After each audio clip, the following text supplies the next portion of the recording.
അസ്സലാമു അലൈക്കും വറഹ്മത്തുള്ളാഹി വബറകാതുഹു. ഇന്ന് നമ്മൾ ഡിസ്കസ് ചെയ്യാൻ പോകുന്നത് ഇസ്ലാമിൻ്റെ തെളിവുകളെക്കുറിച്ചാണ്. ഇസ്ലാമിന് നമ്മൾ ഈ ചാനലിൽ തന്നെ ഒരുപാട് തെളിവുകൾ നമ്മൾ മുമ്പും പറഞ്ഞിട്ടുണ്ട്. പ്രവാചകത്വവുമായി ബന്ധപ്പെട്ടുകൊണ്ടുള്ള പ്രൊഫസികളും അതേപോലെ ഖുർആൻ്റെ ഇൻവിറ്റബിലിറ്റി കുറിച്ചും അതേപോലെ ഖുർആനിലുള്ള പ്രവചനങ്ങളെക്കുറിച്ചുമൊക്കെ നമ്മൾ ഇതിനു മുമ്പും പറഞ്ഞിട്ടുണ്ട്. ഇന്ന് നമ്മൾ ഒരു വെറൈറ്റി എവിഡൻസ് ആണ് ഡിസ്കസ് ചെയ്യാൻ പോകുന്നത്. ഇന്ന് രണ്ട് കാര്യങ്ങൾ നമ്മൾ മനസ്സിലാക്കുന്നത്. ഫസ്റ്റ് ഓഫ് ഓൾ, ദൈവമുണ്ട് എന്നത് ഈ ചാനലിൽ പല ആർഗ്യുമെൻറ്റിലൂടെയും കണ്ടിജൻസിയും കലാമും അതേപോലെ ഫൈൻ ട്യൂണിങ് ആർഗ്യുമെൻറ്റും അങ്ങനെ സെൽഫ് എവിഡൻറ്റ് ട്രൂത്ത് അങ്ങനെ പല എവിഡൻസുകളിലൂടെ നമ്മൾ ഇതിനു മുമ്പ് പല രീതിയിൽ നമ്മളത് സമർത്ഥിച്ചിട്ടുണ്ട്. അപ്പം ആ ആർഗ്യുമെൻറ്റുകൾ വിശ്വസിക്കുന്ന അംഗീകരിക്കുന്ന ദൈവമുണ്ട്, എന്നാൽ മതമില്ല, പ്രത്യേകിച്ച് ഇസ്ലാമില്ല എന്ന് പറയുന്ന നിരല്ലാഹുവാദികളോടാണ് നമ്മൾ ഇന്ന് സംവദിക്കാൻ ഉദ്ദേശിക്കുന്നത്. അപ്പം ദൈവം ഉണ്ട് എന്ന് വിശ്വസിക്കുന്ന ഒരാളെ സംബന്ധിച്ചിടത്തോളം ആൾ വിശ്വസിക്കുന്ന ഒരു കാര്യമാണ് നമ്മളെ സൃഷ്ടിച്ച നമ്മുടെ തലച്ചോറ് സൃഷ്ടിച്ചത് ദൈവമാണ് എന്നുള്ളത്. ഇപ്പോൾ ഫൈൻ ട്യൂണിങ് ആർഗ്യുമെൻ്റൊക്കെ അടിസ്ഥാനത്തിലാണ് ഒരാൾ ദൈവവിശ്വാസിയാകുന്നതെങ്കിൽ ദൈവം ഒരു പ്ലാനോടെ ഒരു ഡിസൈനോടെയാണ് നമ്മളെല്ലാം സൃഷ്ടിച്ചത് എന്ന് നമുക്ക് മനസ്സിലാക്കാൻ സാധിക്കും. അപ്പോൾ അങ്ങനെ നമ്മൾ നോക്കുന്ന സമയത്ത് നമുക്ക് മോറൽ ഇൻഡ്യൂഷൻസ് ഉണ്ട്, ധാർമ്മിക ബോധമുണ്ട്. നമുക്ക് ചില കാര്യങ്ങൾ ചെയ്യുമ്പോൾ തെറ്റാണ് എന്നും ചില കാര്യങ്ങൾ ചെയ്യുമ്പോൾ മോശമാണ് എന്നൊക്കെയുള്ള വ്യക്തമായ ധാരണകൾ നമുക്ക് ഏറെക്കുറെ എല്ലാവരും ചില കാര്യങ്ങളെങ്കിലും എല്ലാവരും തെറ്റാണെന്ന് അംഗീകരിക്കുന്ന അല്ലേ. ഉദാഹരണത്തിന് ടോർച്ചറിങ് ബേബീസ് ഫോർ ഫൺ, കുട്ടികളെ ബേബീസിനെ ഒരു കാര്യവുമില്ലാതെ വെറുതെ ടോർച്ചർ ചെയ്യുക, ഫണ്ണിന് വേണ്ടി ആനന്ദത്തിന് വേണ്ടി ടോർച്ചർ ചെയ്യുക എന്നുള്ളത് തെറ്റാണെന്നുള്ളത് ഒട്ടുമിക്ക എല്ലാവരും അംഗീകരിക്കുന്ന അടിസ്ഥാനപരമായിട്ടുള്ള ധാർമ്മിക മോറൽ ഫാക്റ്റാണ് എന്നുള്ളതാണ്. ഇത് നമ്മളെല്ലാവരും അംഗീകരിക്കുന്ന ഒരു കാര്യമാണ്.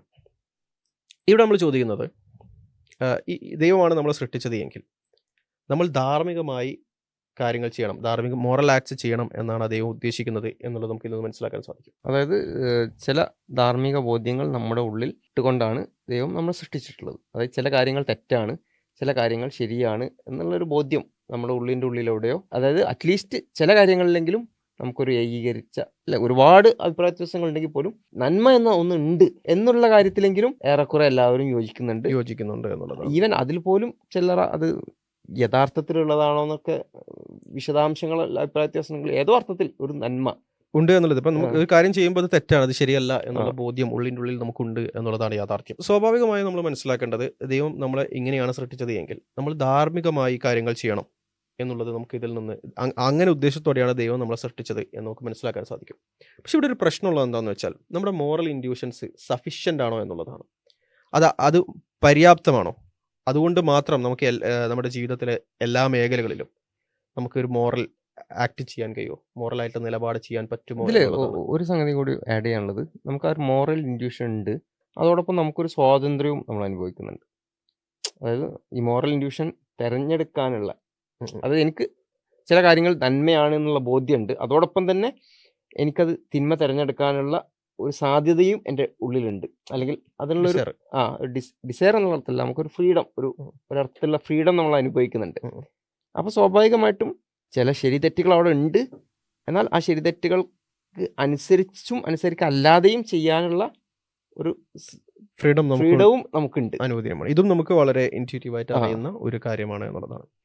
അപ്പം നമ്മൾ ധാർമ്മികമായി കാര്യങ്ങൾ ചെയ്യണം എന്നുള്ളതാണ് നമ്മളെ സൃഷ്ടിച്ച ദൈവത്തിൻ്റെ ഉദ്ദേശം എന്നുള്ളത് ഇതിൽ നിന്ന് നമുക്ക് മനസ്സിലാക്കാൻ സാധിക്കും. പക്ഷേ ഇത് പര്യാപ്തമാണോ എന്നുള്ളതാണ്. മോറൽ ഇൻഡ്യൂഷൻസ് നമുക്ക് പര്യാപ്തമാണോ അല്ല എന്നുള്ളതാണ് നമ്മൾ മനസ്സിലാക്കുന്നത്. ഒന്നാമത്തെ കാര്യം, പല കോംപ്ലക്സ് ഏരിയകളിലും ഇപ്പം ടോർച്ചറിങ് ബേബീസ് ഫോർ ഫണ്ടിൻ്റെ വിഷയത്തിൽ നമുക്ക് എല്ലാവർക്കും അറിയാം അത് തെറ്റാണ് എന്നുള്ളത്. പക്ഷേ നമ്മുടെ വ്യവഹാരങ്ങളിലേക്ക് വരുമ്പോൾ, കച്ചവടത്തിലേക്ക് വരുമ്പോൾ, തെറ്റ് ചെയ്ത ആളുകളെ ശിക്ഷിക്കുന്ന ക്രിമിനൽ ജസ്റ്റിസ് നിയമങ്ങളിലേക്ക് വരുമ്പോൾ, ദാമ്പത്യ നിയമങ്ങളിലേക്ക് വരുമ്പോൾ, അങ്ങനെയുള്ള വളരെ കോംപ്ലക്സ് ആയിട്ടുള്ള നിയമങ്ങളിലേക്ക് നമ്മൾ വരുന്ന സമയത്ത് അവിടെയൊന്നും നമ്മുടെ ഇൻഡ്യൂഷൻ ഡയറക്റ്റ് ആയിട്ട് പ്രവർത്തിക്കുന്നില്ല എന്നുള്ളതാണ്. അപ്പോൾ ആ വിഷയത്തിൽ, അത്തരം കോംപ്ലക്സ് ആയ വിഷയത്തിൽ നമുക്ക് ഒരു നിലപാടെടുക്കണമെങ്കിൽ ഒരു ധാർമ്മിക അല്ലെങ്കിൽ ഒരു മോറൽ ഗൈഡൻസിൻ്റെ സഹായം ആവശ്യമുണ്ട് എന്നാണ് മനസ്സിലാക്കുന്നത്. ഇതേപോലെ മറ്റൊരു വിഷയം എന്ന് പറയുന്നത്, നമ്മുടെ മോറൽ ഇൻഡ്യൂഷൻസ് പലപ്പോഴും പല ഇൻഡ്യൂഷൻസും കൾച്ചർ ബയാസ് കാരണം ഹൈലി ഇൻഫ്ലുവൻസ് ചെയ്യപ്പെടാമെന്നുള്ളതാണ്. അപ്പോൾ അതുകൊണ്ട് തന്നെ അത്തരം ഇൻഫ്ലുവൻസുകൾ ഉള്ളത് ഏതാണ് എന്നുള്ളത് വേർതിരിക്കാനും നമുക്കൊരു മോറൽ ഗൈഡൻസ് ആവശ്യമാവും. അതേപോലെ പല വിഷയങ്ങളിലും നമുക്ക് സഫീഷ്യൻ്റ് ആയ ഡാറ്റ ഉണ്ടായിക്കൊള്ളുന്നില്ല, അതിൻ്റെ കോൺസിക്വൻസുകളെ കുറിച്ച് മനസ്സിലാക്കാനുള്ള സഫീഷ്യൻ്റ് ആയ ഡാറ്റ ഉണ്ടായിക്കൊള്ളുന്നില്ല. ഇത്തരം സാഹചര്യങ്ങളിലൊക്കെ നമുക്കൊരു മോറൽ ഗൈഡൻസ് ആവശ്യമാണ് എന്നതാണ് നമ്മൾ മനസ്സിലാക്കുന്നത്. ഇവിടെ എസ്പെഷ്യലി നമുക്ക് മോറൽ, അതായത് ഏതോ അർത്ഥത്തിലൊരു റൈറ്റ് ഓർ റോങ് ഉണ്ട് എന്ന് നമുക്ക് അറിയുകയും ചെയ്യാം. അതോ നമുക്ക് ചൂസ് ചെയ്യാനുള്ള ഒരു കപ്പാസിറ്റിയും നമ്മുടെ കയ്യിലുണ്ട്. എന്നിട്ടും നമുക്ക് ചില വിഷയങ്ങളിൽ അവ്യക്തത ഉണ്ട് താനും. അപ്പോൾ അവിടെ നമുക്ക് സ്വാഭാവികമായിട്ടും വരുന്ന ചിന്തയാണ്, എനിക്ക് ഇങ്ങനെ ചൂസ് ചെയ്യാനുള്ള ഒരു കപ്പാസിറ്റി തന്നിട്ടുണ്ട് ദൈവം, പിന്നെ എന്തോ റൈറ്റ് ഓർ റോങ് ഇതിലുണ്ട് എന്നും എനിക്കറിയാം. പക്ഷെ എന്താണ് ഇതിലുള്ള റൈറ്റ് റോങ്, ഇത് എന്തുകൊണ്ട് ദൈവം എനിക്ക് പറഞ്ഞു തന്നിട്ടില്ല എന്നുള്ളൊരു സ്വാഭാവികമായിട്ട് നമുക്ക് വരുന്ന ഒരു ചിന്തയും ഒരു ആഗ്രഹവും അവിടെ ഉണ്ട് എന്നുള്ളതാണ്.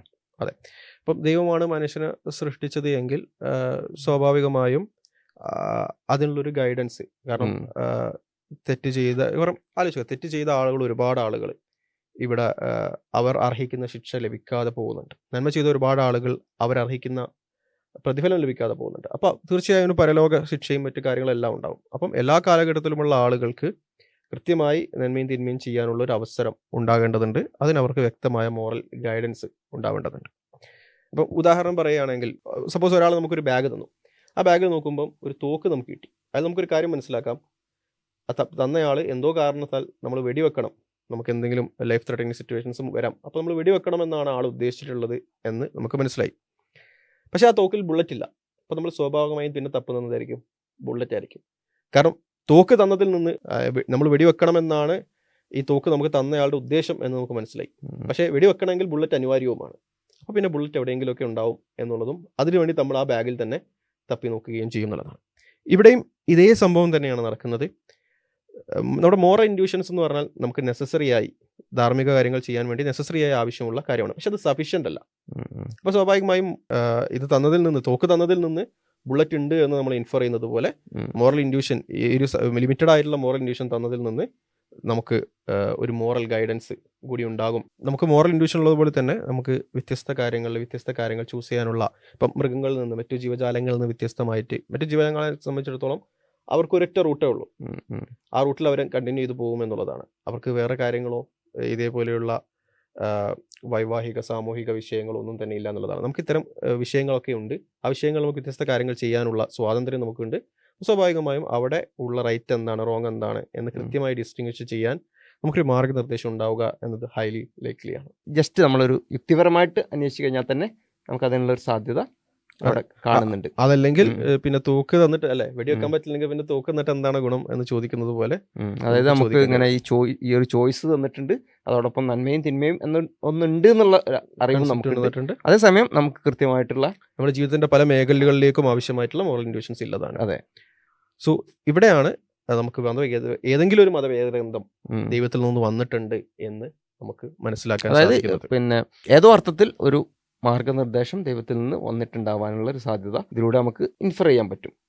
ഈ ഒരു ഗിവൺ ഫാക്റ്റുകൾ വെച്ചിട്ട് ഏതോ അർത്ഥത്തിൽ ഒരു മാർഗനിർദ്ദേശം വന്നിട്ടുള്ളതായിട്ട് ഇതിൽ നിന്ന് ഇൻഫർ ചെയ്യാൻ പറ്റും. ഇനി നമ്മൾ ചുറ്റുപാട് ഒബ്സർവ് ചെയ്യുമ്പോൾ ഇതിന് കുറെ ക്ലൈമൻസിനെയും നമ്മൾ കാണുന്നുണ്ട്. ഒരുപാട് മതങ്ങൾ ഞങ്ങളാണ് ശരിയായ മതം എന്ന് അവകാശപ്പെട്ടു, ഞങ്ങളുടെ കയ്യിലുള്ളതാണ് ശരിയായ ദൈവത്തിൽ നിന്നുള്ള സന്ദേശം, ഈ ഒരു ആവശ്യത്തെ തൃപ്തിപ്പെടുത്താനുള്ള യഥാർത്ഥത്തിൽ ദൈവം നൽകിയ സന്ദേശം ഞങ്ങളുടെ കയ്യിലാണുള്ളത് എന്നുള്ള രീതിയിൽ ഒരുപാട് പേര് ക്ലെയിം ചെയ്യുന്നുണ്ട്, അല്ലെങ്കിൽ ഒരുപാട് ദർശനങ്ങൾ അവിടെ ക്ലെയിം ചെയ്യുന്നുണ്ട്. അപ്പോൾ നമ്മുടെ മുന്നിലുള്ള വഴി ഇതിൽ ഏതാണ് സത്യം എന്ന് മനസ്സിലാക്കുക എന്നുള്ളതാണ്. ഇപ്പോൾ ഇവിടെ ഒന്നാമത് മനസ്സിലാക്കേണ്ടതെന്ന് വെച്ചാൽ, നമ്മളിലേക്ക് ദൈവം തന്ന ഒരാശയമാണ് എങ്കിൽ അത് പൊതുസമൂഹത്തിന് ഈസിലി അക്സസിബിൾ ആയിരുന്ന ഒരു മതമായിരിക്കും എന്നുള്ളതാണ്. അപ്പോൾ ഒരുപാട് മതങ്ങളുണ്ട്. ആ മതങ്ങളിൽ ഇപ്പം ഒരു ഐലൻഡിൽ ആരും ഇല്ലാത്തൊരു സ്ഥലത്ത്, അതല്ലെങ്കിൽ ഒരു 10-20 ആളുകൾ മാത്രം അറിയുന്നൊരു മതം, അത്തരം ഒരു മതം എന്ന് പറയുന്നത് ഒരു സാധാരണക്കാരന് അക്സസിബിൾ ആയിട്ടുള്ള മതമല്ല. അപ്പം അങ്ങനെയുള്ള ഒരു മതമായിരിക്കില്ല മനുഷ്യർക്ക് ഈ മാർഗനിർദ്ദേശമായി ദൈവം നിയോഗിച്ചിട്ടുണ്ടാവുക എന്നുള്ളത്. ആർക്കും ആക്സസിബിൾ ആയിട്ടുള്ള, അറ്റ്ലീസ്റ്റ് ഒരു ഇൻ പ്രിൻസിപ്പിൾ എങ്കിലും എല്ലാവർക്കും ആക്സസ് ചെയ്യാൻ പറ്റുന്ന ഒരു കുറെ കൂടി കോമൺ ആയിട്ടുള്ള, സഫീഷ്യന്റ്ലി പോപ്പുലർ ആയിട്ടുള്ള ഒരു റിലീജിയൻ. അതായത് പോപ്പുലാരിറ്റി മാത്രം ഘടകം എന്നല്ല നമ്മൾ പറയുന്നത്, പക്ഷെ അത് അത്യാവശ്യം പോപ്പുലർ ആയിട്ടുള്ളൊരു സംഗതി ആയിരിക്കണം. അപ്പം ബേസിക്കലി ഇതിൽ നമ്മൾ നോക്കുമ്പോൾ ഒട്ടുമിക്ക ചെറിയ മതങ്ങളും അതിൽ നിന്ന് പോകും. പിന്നെ ഉള്ളത് വളരെ കോമൺ ആയിട്ട് നമ്മൾ കാണുന്ന ഇസ്ലാം, ക്രിസ്ത്യാനിറ്റി, ജൂതമതം, അതേപോലെ ഹിന്ദുയിസം, ജൈനിസം, ബുദ്ധിസം പോലെയുള്ള കോമൺ ആയിട്ട് നമ്മൾ പ്രമുഖ മതങ്ങളാണ് ഈ വിഷയത്തിലേക്ക് വരിക എന്നുള്ളതാണ്. പിന്നെ രണ്ടാമത്തെ വിഷയം, നമ്മൾ ഇതൊക്കെ പറഞ്ഞു തന്നതിനാണ്, ഇത് മോറലി കോംപ്ലക്സ് ആയിട്ടുള്ള ഇഷ്യൂസിൽ നമ്മളെ ഹെൽപ്പ് ചെയ്യാൻ പറ്റുന്ന മതങ്ങളായിരിക്കണം എന്നുള്ളതാണ്. അപ്പം അവിടേക്ക് നമ്മൾ വരുന്ന സമയത്ത് ഇസ്ലാമിൻ്റെ നോക്കുകയാണെങ്കിൽ മറ്റൊരു മതത്തിൽ നമുക്ക് കാണാത്തതുപോലെ ഇസ്ലാമിൽ നമ്മൾ നോക്കുകയാണെങ്കിൽ വ്യക്തമായ ഫിഖി നിയമങ്ങളും മറ്റു നിർദ്ദേശങ്ങളും ഒക്കെ വ്യത്യസ്ത മേഖലയിലേക്ക് ഉണ്ട് എന്നുള്ളതാണ്. ഇത് വേറൊരു മതത്തിന് അവകാശപ്പെടാൻ പറ്റും എന്ന് എനിക്ക് തോന്നുന്നില്ല. ജൂതമതത്തിൽ ഉണ്ടോ ഇസ്ലാമിന് സമാനമായ രീതിയിൽ കുറച്ച് ഡീറ്റെയിൽഡ് ആയിട്ടുള്ള റിച്വൽസ് ബേസിൽ ഉണ്ട് എന്ന് തോന്നുന്നു. പിന്നെ അവർക്ക് ഡയറ്ററി ലോസ് ഉണ്ട്, മേ ബി ഉണ്ടാവാം. ഇപ്പൊ ക്രിസ്ത്യാനിറ്റിയിലൊക്കെ നമ്മൾ വരികയാണെങ്കിൽ അങ്ങനെ ഒരു സ്ട്രോങ് ഹദീസ് നോക്കുന്നു, ആയത്ത് നോക്കുന്നു, എന്നിട്ട് അത് ഇൻഫർ ചെയ്ത് അതിൽ നിന്ന് ഉസൂൽ ഫിഖ് വെച്ച് ഡിറൈവ് ചെയ്യുന്ന ഒരു ക്രിസ്ത്യാനിറ്റിയിൽ ഞാൻ മനസ്സിലാക്കുന്നിടത്തോളം കുറച്ചുകൂടി ചില കോമൺ പ്രിൻസിപ്പിൾസ് ഉണ്ട്. അയൽവാസിയോട് എന്താണ് നന്മ കാണിക്കണം, അങ്ങനെയുള്ള പ്രിൻസിപ്പിൾസ് അല്ലാതെ അത് ഇൻഡ്യൂഷൻ വെച്ചിട്ട് നമുക്ക് കിട്ടുന്ന ഇൻഡ്യൂഷൻ വെച്ച് തന്നെ പറയാൻ പറ്റുന്ന ഒരു കാര്യങ്ങളാണ് ഇത്തരം കോമൺ ആയിട്ടുള്ള കാര്യങ്ങൾ എന്ന് പറയുന്നത്. പക്ഷെ വളരെ ഡീറ്റെയിൽ ആയിട്ടുള്ള എന്താണ് കുറച്ചും കൂടി സൊഫിസ്റ്റിക്കേറ്റഡ് ആയിട്ടുള്ള മോറൽ ഗൈഡൻസ് ആണ് നമുക്കൊരു മതത്തിൽ നിന്ന് സ്ക്രിപ്ചറിൽ നിന്ന് വേണ്ടത്. അല്ലാതെ അയൽവാസിയെ സ്നേഹിക്കണം എന്നുള്ളത് നമുക്ക് ഓൾറെഡി എന്താണ് നമ്മുടെ ഇൻഡ്യൂഷൻ വെച്ചിട്ട് അറിയാവുന്ന കാര്യമാണ്. അപ്പം നിന്നെ പോലെ നിന്റെ അയൽവാസിയെ സ്നേഹിക്കണം എന്നുള്ളത്, പിന്നെ ഒരു കറണ്ട് എത്തിച്ചാൽ മറ്റേ കാരണം കാണിച്ചു കൊടുക്കണം എന്നുള്ളത് പ്രാക്ടിക്കൽ അല്ലാത്ത നിയമമാണ്. സോ ലൈക്ക് അങ്ങനെ പ്രാക്ടിക്കലി നമ്മൾ ഫോളോ ചെയ്യാൻ പറ്റുന്ന, ഇപ്പം കച്ചവടത്തിൻ്റെ വിഷയത്തിലാണെങ്കിൽ എന്തൊക്കെയാണ് എങ്ങനെയൊക്കെയാണ് കച്ചവടം ചെയ്യേണ്ടത്, എവിടെയൊക്കെയാണ് അത് നിയമങ്ങൾ പാലിക്കേണ്ടത്, അതേപോലെ ഏതൊക്കെയാണ് നിഷിദ്ധമായിട്ടുള്ളത് എന്ന് തുടങ്ങിയ ഇപ്പോൾ വിവാഹത്തിൻ്റെ വിഷയത്തിലുള്ള സിവിൽ നിയമങ്ങൾ, ക്രിമിനൽ നിയമങ്ങൾ, അത്തരം നിയമങ്ങൾ വളരെ റിജിഡായി ഒരു സ്ട്രക്ചേർഡ് ഫോമിൽ അവതരിപ്പിക്കുന്ന ഒരു മതം വേറെ ഉണ്ടോ എന്നുള്ളത് സംശയമാണ്. പിന്നെയും ജൂതമതത്തിലാണ് ഇപ്പോൾ നമ്മൾ കാണുന്നത്, പക്ഷേ അവിടെയും അവരെത്രത്തോളം അത് പ്രാവർത്തികമാക്കുന്നുണ്ട് എന്നുള്ളത് വേറൊരു വിഷയമാണ്. പിന്നെ വരുന്ന അടുത്ത വിഷയം എന്ന് വെച്ചാൽ സിമ്പിൾ ആൻഡ് കോഹറന്റ് തിയോളജിയാണ് എന്നുള്ളതാണ്. ഇപ്പം നമ്മളിവിടെ ഇസ്ലാമിൻ്റെ തിയോളജി അല്ലെങ്കിൽ ഇസ്ലാമിൻ്റെ സാൽവേഷൻ എന്ന് പറഞ്ഞാൽ വളരെ സിമ്പിളായിട്ട് നമുക്ക് മനസ്സിലാക്കാൻ കഴിയുന്ന, സിംപ്ലിസിറ്റി മാത്രമല്ല നമുക്ക് ലോജിക്കലി തന്നെ റെഡ്യൂസ് ചെയ്യാൻ പറ്റും. അതായത് ഇപ്പം നമ്മുടെ മുന്നിൽ നമ്മൾ ഈ 4-5 മതത്തിന് നിർത്താം. അപ്പോൾ അതിൽ ഇസ്ലാം, ഹിന്ദുയിസം, ക്രിസ്തുമതം, ജൂതായിസം, വേണമെങ്കിൽ ബുദ്ധമതം, 5 മതത്തെ നിർത്തി നിൽക്കുക. ഇതിൽ നമുക്ക് ലോജിക്കൽ കോൺട്രഡിക്ഷൻ വെച്ച് തന്നെ, ക്രിസ്ത്യാനിറ്റിയൊക്കെ ലോജിക്കൽ കോൺട്രഡിക്ഷൻ കോഹറൻസ് വെച്ചിട്ട് തന്നെ, അതെ, കോഹറൻസ് വെച്ച് തന്നെ ഒഴിവാക്കാം. കാരണം അങ്ങനെ ഒരു ലോജിക്കൽ കോൺട്രഡിക്ഷൻ ഉണ്ടെങ്കിൽ അത് ദൈവത്തിൽ നിന്ന് വന്നതാവാനുള്ള സാധ്യതയില്ല. കാരണം യുക്തിക്ക് തന്നെ നിരക്കാത്ത ചില ബേസിക് ആയിട്ടുള്ള അവരുടെ ടെനറ്റ്സ് ഉണ്ട് എന്നുള്ളതാണ്. പ്രത്യേകിച്ചും ട്രിനിറ്റി പോലെയുള്ള കാര്യങ്ങൾ. അതുപോലെ പോളിത്തിസത്തിൽ ഉണ്ടാവുന്ന ചില ഇൻകോഹറൻസുകളും നമുക്ക് ചൂണ്ടിക്കാണിക്കാവുന്നതാണ്. ഓക്കെ. പിന്നെ മറ്റൊന്നുള്ളത് ബുദ്ധിസത്തെ സംബന്ധിച്ചിടത്തോളം, ബുദ്ധിസത്തിൽ ഈ പറഞ്ഞ പോലെ നമ്മൾ ദൈവത്തിൽ നിന്നൊരു, അതെ, ദൈവത്തിൽ നിന്നുള്ള സന്ദേശമാവാനുള്ള, അത് ദൈവത്തിനെ പറ്റി പോലും തീരെ സംസാരിക്കുന്നില്ല. അതായത് നമ്മൾ പറഞ്ഞത് വിശദാംശങ്ങൾ സംസാരിക്കുന്നത് പോയിട്ട് തിയോളജിയുടെ വിശദാംശങ്ങൾ പോലും ബുദ്ധിസം മൗനമാണ് പാലിക്കുന്നത് എന്നുള്ളതാണ്. ഇസ്ലാമിന്റെ വിഷയത്തിൽ പറയുകയാണെങ്കിൽ ഇസ്ലാം ഒരേ ഒരു ദൈവം എല്ലാം തീരുമാനിക്കുന്നു. അതേപോലെ നമുക്ക് വ്യത്യസ്തമായ, അതായത് നന്മ ചെയ്യുന്നതിനനുസരിച്ച് പ്രതിഫലം നൽകുന്നു, തിന്മ ചെയ്യുന്നതിനനുസരിച്ച് നൽകുന്നു. വളരെ സിമ്പിൾ ആയിട്ടുള്ള. പിന്നെ മറ്റൊന്ന്, ഇപ്പോൾ നമ്മൾ ക്രിസ്ത്യാനിറ്റി നമ്മൾ മാറ്റി വെച്ചു, ക്രിസ്ത്യാനിറ്റി ഇപ്പോൾ നമ്മൾ കോഹറൻസ് പറഞ്ഞു, പിന്നെ നോക്കേണ്ട ആവശ്യമില്ല. എങ്കിൽ പോലും ഇപ്പോൾ അവരുടെ സാൽവേഷന്റെ വിഷയമാണെങ്കിൽ തന്നെ ദൈവം വരുന്നു, ദൈവം വന്നിട്ട് കുരിശിൽ മരിക്കുന്നു, എന്നിട്ട് അതിൽ ഒന്നാമത് ആദം ചെയ്ത പാപത്തിന്റെ തെറ്റ് ശിക്ഷ, അല്ലെങ്കിൽ അതിന്റെ പേരിൽ മറ്റുള്ളവരെല്ലാം തെറ്റുകാരാക്കുന്നു. എന്നിട്ട് തെറ്റ് പുറത്തു കൊടുക്കാൻ വേണ്ടി ദൈവം വരുന്നു, എന്നിട്ട് ദൈവം കുരിശിൽ കയറി മരിക്കുന്നു, വീണ്ടും മരിക്കുന്നു. അതായത് നിരപരാധിയായ ആളുകളുടെ മേലിൽ കുറ്റം ചാർത്തുന്നു, എന്നിട്ട് വീണ്ടും നിരപരാധിയായ ഒരാളെ ശിക്ഷിക്കുന്നു. അപ്പൊ ഇത് നമ്മുടെ ഒരു അടിസ്ഥാനമില്ലാത്ത, കാരണം തെറ്റ് ചെയ്ത ഒരാളെ ശിക്ഷിക്കുന്നു വളരെ ബേസിക് ആയിട്ടുള്ള ഒരു സ്ട്രക്ചറാണ്. അതൊരു ഒരു മനുഷ്യന്റെ ഒരു സാമാന്യ നീതിബോധത്തെ കുറിച്ചുള്ള ഒരു ഇൻഡ്യൂഷനുമായിട്ടൊരു നിലക്കും യോജിക്കാത്ത ഒരു കാര്യമാണ് എന്നുള്ളതാണ്. അപ്പം നമുക്ക് ഇൻഡ്യൂഷൻ തന്ന അതേ ദൈവം ആ ഇൻഡ്യൂഷന് ഘടകവിരുദ്ധമായ രീതിയിൽ തിയോളജി ഉണ്ടാക്കുന്നു എന്നുള്ളത് ശരിയായ രീതിയല്ല എന്നുള്ളതാണ്. പിന്നെ ഹിന്ദുസത്തിലേക്ക് വരുമ്പോൾ ഒരു പ്രശ്നം എന്ന് വെച്ചാൽ, ഹിന്ദുസം എന്ന് പറഞ്ഞാൽ യഥാർത്ഥത്തിൽ ഇപ്പോൾ ഇസ്ലാമിനെ കുറിച്ചോ ക്രിസ്ത്യാനിറ്റിയെ കുറിച്ചോ ജൂതായിസത്തെ കുറിച്ചോ പറയുന്ന പോലെ ഒരു സ്ട്രക്ചേർഡ് ഓർഗനൈസ്ഡ് മതമല്ല. അതായത് എന്തും ഹിന്ദുസം എന്ന് പറയാം. ഇപ്പോൾ ഒരു ഇസ്ലാമിനെ പോലെ റിജിഡ് ആയിട്ടുള്ള ഒരു ഏകദൈവ വിശ്വാസം, ഒരു സംഹിതമൊക്കെ ഉണ്ടാക്കിയിട്ട് അത് ഹിന്ദുയിസത്തിൽ അക്കമഡേറ്റ് ചെയ്യാം, അല്ലെങ്കിൽ ഹിന്ദുയിസത്തിൽ നിന്ന് അത്തരം ഒരു കാഴ്ചപ്പാട് ഡിറൈവ് ചെയ്തെടുക്കാം. നേരെ മറിച്ച് ഈവൻ ഒരു യുക്തിവാദം പോലും നിരീശ്വരവാദം പോലും അതും ഹിന്ദുയിസത്തിന്റെ ആ ഒരു ഇതിൽ അംബ്രല്ലയുടെ അടിയിലാക്കിയിട്ട് കൊണ്ടുപോയി വെക്കാമെന്നുള്ളതാണ്. അപ്പോൾ അതൊരു കൃത്യമായിട്ടുള്ളൊരു എല്ലാം അതിലുണ്ട് എന്നുള്ളതാണ്. അപ്പോൾ ആ നിലയ്ക്ക് തന്നെ അതൊരു കൃത്യമായൊരു ഗൈഡൻസ് ആയിട്ട് നമുക്ക് മനസ്സിലാക്കാൻ കഴിയുന്നില്ല. കാരണം അത് അങ്ങനെയാണെങ്കിൽ ഈ വിഷയത്തിലൊരു തീരുമാനം പറയണ്ടേ അതെ. ഈ ഒരു കാര്യത്തിൽ. ഇപ്പോൾ പോളിത്തീസം എന്നുള്ള ആ തരത്തിൽ വരുന്ന കുറേ ആശയക്കാരുണ്ട്, മോണോത്തീസം പറയുന്ന ആളുകളുണ്ട്. അപ്പോൾ അതിലൊരു കൃത്യമായൊരു മാർഗനിർദ്ദേശം അതിൽ പോലും നൽകുന്നില്ല. വളരെ ബേസിക് ആയിട്ടുള്ളൊരു കാര്യം നമ്മളൊരു മതത്തിൽ നിന്ന് പ്രതീക്ഷിക്കുന്ന ഏറ്റവും ബേസിക് ആയിട്ടുള്ളൊരു അറ്റ്ലീസ്റ്റ് ആ ഒരു തിയോളജിയെ കുറിച്ചെങ്കിലും ഒരു കൃത്യമായിട്ടുള്ള പറയാനുള്ള സംഭവമില്ല എന്നുള്ളതാണ്. അപ്പം ആ അർത്ഥത്തിൽ ഹിന്ദുത്വത്തെയും നമുക്ക് മാറ്റി നിർത്താവുന്നതാണ് എന്നുള്ളതാണ് മനസ്സിലാക്കുന്നത്. പിന്നെ വരുന്നത് not being a new religion, ഒരു പുതിയ മതമാവാതിരിക്കുക എന്നുള്ളതാണ്. അപ്പം മനുഷ്യർക്ക് വേണ്ടിയുള്ള നിർദ്ദേശമാണെങ്കിൽ ആദിമ മനുഷ്യൻ മുതൽ തന്നെ ആ മാർഗനിർദ്ദേശം വേണ്ടതാണ്. അല്ലാതെ പെട്ടെന്നൊരു മോഡേൺ യുഗത്തിൽ വരുന്ന, അല്ലെങ്കിൽ നാളെ ഒരാൾ വന്നിട്ട് എനിക്ക് ദൈവത്തിൽ നിന്ന് സന്ദേശം കിട്ടി എന്ന് പറയുകയും അയാൾക്ക് മുമ്പ് പ്രവാചകന്മാരൊന്നും വന്നിട്ടില്ല എന്ന് പറയുകയും ചെയ്യുന്നത് ഒരു രീതിയിലും അംഗീകരിക്കാൻ കഴിയാത്ത കാര്യമാണ്. ഇപ്പോൾ ഇസ്ലാമിനെ കുറിച്ച് പറയുകയാണെങ്കിൽ, ഈവൻ ക്രിസ്ത്യാനിറ്റി, ഇസ്ലാമൊക്കെ പറയുകയാണെങ്കിൽ അതിന് എന്താണ്, ആദിമകാലം മുതൽ തന്നെ പ്രവാചകന്മാർ നിയോഗിക്കപ്പെട്ടിട്ടുണ്ട്. ആ പ്രവാചക ശൃംഖലയുടെ ബാക്കി പത്രം എന്ന രീതിയിലാണ്. അതായത് ഇപ്പോൾ ഇസ്ലാം മുഹമ്മദ് നബി അവതരിപ്പിക്കുന്നത് ആ പ്രവാചക ശൃംഖലയിലെ അവസാനത്തെ കണ്ണി എന്നുള്ള രീതിയിലാണ്. ഖുർആൻ പറയുന്നത് എല്ലാ നാട്ടിലേക്കും പ്രവാചകന്മാർ വന്നിട്ടുണ്ട്. അപ്പോൾ നമ്മൾ പറയുന്ന ഈ ഇപ്പോൾ ക്രിസ്ത്യാനിറ്റിയെ കുറിച്ചാണെങ്കിൽ ജീസസ് എന്ന് പറയുന്ന ഈസ അലൈഹി ഇസ്ലാമിനെ നമുക്ക് ഒരു പ്രവാചകനായിട്ടാണ് ഇസ്ലാം മനസ്സിലാക്കുന്നത്.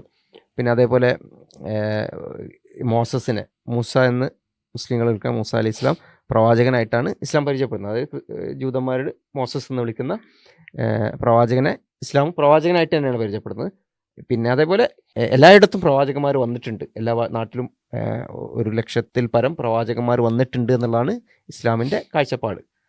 അതിലുള്ള ഒരു അവസാന കണ്ണി മാത്രമാണ്, അല്ലെങ്കിൽ അവസാനത്തെ കണ്ണിയാണ് മുഹമ്മദ് നബി സല്ലല്ലാഹു അലൈഹി വസല്ലം. അതുകൊണ്ട് തന്നെ പുതുതായി വരുന്നു എന്ന് അവകാശപ്പെടുന്ന മതങ്ങളൊക്കെ തന്നെ എലിമിനേറ്റ് ചെയ്തു പോകും എന്നുള്ളതാണ്. പിന്നെ മനസ്സിലാക്കേണ്ടത്, മുമ്പ് വന്ന മതങ്ങളുടെ ബാക്കി പത്രമാണ് എന്ന് പറയുമ്പോൾ ആ ക്ലെയിം ചരിത്രപരമായി കൺസിസ്റ്റൻ്റ് ആയിരിക്കണം എന്നുള്ളതാണ്. ഇപ്പോൾ ക്രിസ്ത്യാനിറ്റിയെ കുറിച്ച് പറയുകയാണെങ്കിൽ, ക്രിസ്ത്യാനിറ്റിയുടെ കോർ തിയോളജി ആയിട്ട് ട്രിനിറ്റി, അവർ തന്നെ അവരുടെ മുൻഗാമികളാണ് അല്ലെങ്കിൽ മുൻഗാമികളാണ് എന്ന് പറയുന്ന ജൂതന്മാർക്കില്ല എന്നുള്ളത് വെരി പ്രോബ്ലമാറ്റിക് ഇഷ്യൂ ആണ്. കാരണം അവരുടെ കോർ ബിലീഫ് തന്നെ മാറുന്നു. അത് പ്രത്യേകിച്ചും മറ്റൊരു വിഷയം കൂടി ഉണ്ട്. അവിടെ തോറ എന്നുള്ളത് അവിടെ നിലനിൽക്കുകയും ചെയ്യുന്നുണ്ട്. അത് ഏറെക്കുറെ ജൂതന്മാർ അംഗീകരിക്കുന്ന തോറ ക്രിസ്ത്യാനികളും അംഗീകരിക്കുന്നതാണ്. എന്നിട്ട് അതായത് ആ ഗ്രന്ഥം അവിടെ ഉണ്ട് താനും, എന്നിട്ടും അവരുടെ തിയോളജി ഭയങ്കരമായിട്ട് എക്സ്ട്രീംലി ഡിഫറെന്റ് ആവുന്നു എന്നുള്ളതാണ് കോർ ബിലീഫ് തന്നെ. അതും ചെറിയ ചെറിയ വ്യത്യാസങ്ങളല്ല, വളരെ വലിയ വ്യത്യാസങ്ങളാണ് അതിൽ കാണുന്നത്. രണ്ട് ദൈവത്തെ തന്നെ അഡീഷണലി ആഡ് ചെയ്യുന്നു. അതായത് അങ്ങനെ ട്രിനിറ്റി എന്നുള്ള സങ്കല്പം നമുക്ക് ജൂതന്മാരുടെ ഇടയിൽ, അതായത് ഒരു ന്യൂനപക്ഷം എന്നുള്ള അർത്ഥത്തിൽ പോലും നമുക്ക് അങ്ങനെ കാണാൻ കഴിയില്ല എന്നുള്ളതാണ്. ഇസ്ലാമിലേക്ക് വരികയാണെങ്കിൽ ഇസ്ലാമിന്റെ ക്ലെയിം ചരിത്രപരമായി കൺസിസ്റ്റന്റ്. അപ്പം ജൂതന്മാരുടെ ഏകദൈവ വിശ്വാസവുമായിട്ട് അത് യോജിക്കുന്നുണ്ട്, അവരുടെ പ്രവാചകന്മാരുടെ രീതികളുമായിട്ട് അത് യോജിക്കുന്നുണ്ട് എന്നുള്ളതാണ്. ഈവൻ ക്രിസ്ത്യാനികളിൽ തന്നെ ചില ന്യൂനപക്ഷം ആയിട്ടുള്ള ആളുകൾ യൂണിറ്റേറിയൻസ് ഉണ്ട്, അതേപോലെ അവരുടെ ബൈബിളുമായിട്ട് യോജിക്കുന്നുണ്ട്. അതേപോലെ തന്നെ സെക്യുലർ അക്കാഡമിക് സ്കോളേഴ്സ് ഒക്കെ യേശുക്രിസ്തു ദൈവമാണെന്ന് അവകാശപ്പെട്ടിട്ടില്ല എന്നുള്ളത് കാണാൻ കഴിയും. അതേപോലെ ആദ്യ കാലഘട്ടത്തിലുള്ള ചർച്ച് ഫാദേഴ്സ് യേശുക്രിസ്തു ദൈവമാണ് എന്ന് വിശ്വസിച്ചിട്ടുണ്ടായിരുന്നില്ല, യേശുക്രിസ്തു അനുയായികൾ അങ്ങനെ വിശ്വസിച്ചിട്ടുണ്ടായിരുന്നില്ല എന്ന് തുടങ്ങിയ ഇതിനുള്ള തെളിവുകളും നമുക്ക് കാണുന്നത്. ഇതെല്ലാം ഇസ്ലാമിന്റെ തിയറിയുമായിട്ട് പെർഫെക്റ്റ്ലി കൺസിസ്റ്റന്റ് ആണ് എന്നുള്ളതാണ്.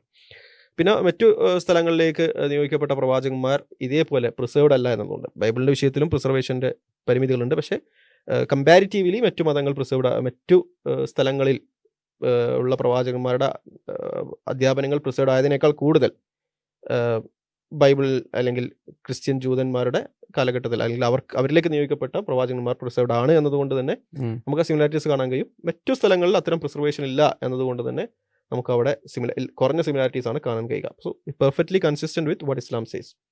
അതേപോലെ തന്നെ ജൂതന്മാരുടെ ചരിത്രം നമ്മൾ പരിശോധിക്കുന്നത്, ഇപ്പം ഈ അടുത്ത് യേശുക്രിസ്തു പറഞ്ഞൊരു സംഭവമുണ്ട്, ബൈബിളിൽ ഉദ്ധരിക്കുന്ന ഒരു സംഭവമാണ്. വ്യഭിചാരിയെ കല്ലെറിഞ്ഞു കൊല്ലുന്ന വിഷയത്തിൽ പറയുന്ന ഒരു സ്റ്റേറ്റ്മെന്റ് ഉണ്ട്, നിങ്ങളിൽ പാപം ചെയ്യാത്തവർ കല്ലെറിയട്ടെ എന്നുള്ളത്.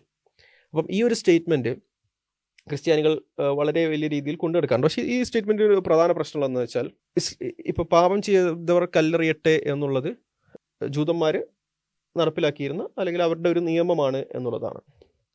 ഇസ്ലാമിലും ഇതേ നിയമം ആവർത്തിക്കുന്ന നമുക്ക് കാണാൻ സാധിക്കും. പാപം അതായത് വ്യഭിചാരിയെ വ്യഭിചാരിയെ കല്ലെറിയുന്നത്, പാപം ചെയ്യാത്തവർ കല്ലെറിയുന്നത് യേശുക്രിസ്തു പറഞ്ഞ സ്റ്റേറ്റ്മെന്റ് ആണ്, യേശുക്രിസ്തു പറഞ്ഞു എന്ന് പറയപ്പെടുന്ന സ്റ്റേറ്റ്മെന്റ് ആണ്. എന്നാൽ ഇസ്ലാമിലും നമ്മൾ ഈ വ്യഭിചാരിയെ കല്ലെറിയുന്ന സംഭവം കാണാൻ സാധിക്കും. അതേപോലെ നബി സല്ലല്ലാഹു അലൈഹി വസല്ലം വളരെ റിലക്റ്റന്റ് ആയിട്ടത് ആ നിയമം നടപ്പിലാക്കുന്നത് നമുക്ക് കാണാൻ സാധിക്കും. അപ്പം ഏതെങ്കിലും രീതിയിൽ ഒരു എക്സ്ക്യൂസ് ആ വിഷയത്തിൽ ഉണ്ടായിരുന്നു പ്രവാചകന്മാർക്ക് എങ്കിൽ സ്വാഭാവികമായി നബി സല്ലല്ലാഹു അലൈഹി വസല്ലം, കാരണം നബി സല്ലല്ലാഹു അലൈഹി വസല്ലം വളരെ റിലക്റ്റന്റ് ആയിട്ടാണ് ചെയ്യുന്നത്, അദ്ദേഹത്തിന്റെ അനുയായിയാണ് എന്നതുകൊണ്ട് തന്നെ, എന്നാൽ നിയമം പാലിക്കുന്നു എന്നുള്ളത് കൊണ്ടും. അപ്പം അദ്ദേഹത്തിന് വെറുതെ ഒരു ആയത്ത് ഉണ്ട് എന്ന് പറഞ്ഞാൽ മതി, എന്നിട്ട് ആ ശിക്ഷ ഒഴിവാക്കാവുന്നതേ ഉണ്ടായിരുന്നുള്ളൂ. പക്ഷേ അദ്ദേഹം അത് നടപ്പിലാക്കുകയാണ് ചെയ്തത്. ഇവിടെ മനസ്സിലാക്കുന്നത് വെച്ചാൽ ഇവിടെ ജൂതന്മാരുടെ നിയമവും ഇസ്ലാമിന്റെ നിയമവും നമ്മളെടുത്തിട്ടുണ്ട്. അപ്പം നമ്മൾ പ്രതീക്ഷിക്കുന്നത് എന്താണെന്ന് വെച്ചാൽ ഈ ഒരു കാര്യം കൊണ്ട് മനസ്സിലാക്കുക, ഈ ഒരു നിയമം നടപ്പിലാക്കുക എന്ന് പറയുന്നത് പലർക്കും വളരെ റിലക്റ്റന്റ് ആയിട്ട് തോന്നുന്ന ഒരു നിയമം കൂടിയാണ്.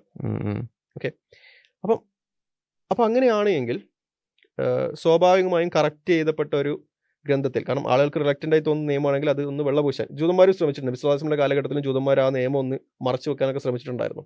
അപ്പോൾ അതുകൊണ്ട് തന്നെ ഇത് മറച്ചു വെക്കാൻ ആളുകൾ ശ്രമിക്കുന്നു എന്നതുകൊണ്ട് തന്നെ ഈസാ നബി ഇസ്ലാമിന്റെ കാലഘട്ടത്തിലും അദ്ദേഹം അങ്ങനെയൊക്കെ പറഞ്ഞിട്ടുണ്ട്, അദ്ദേഹം ഇതിനെയൊക്കെ റദ്ദ് ചെയ്തിട്ടുണ്ട് എന്ന രീതിയിൽ അദ്ദേഹത്തിന്റെ പേരിൽ തെറ്റായ ആരോപണങ്ങൾ ഉണ്ടാവാനുള്ള സാധ്യത വളരെ കൂടുതലാണ്.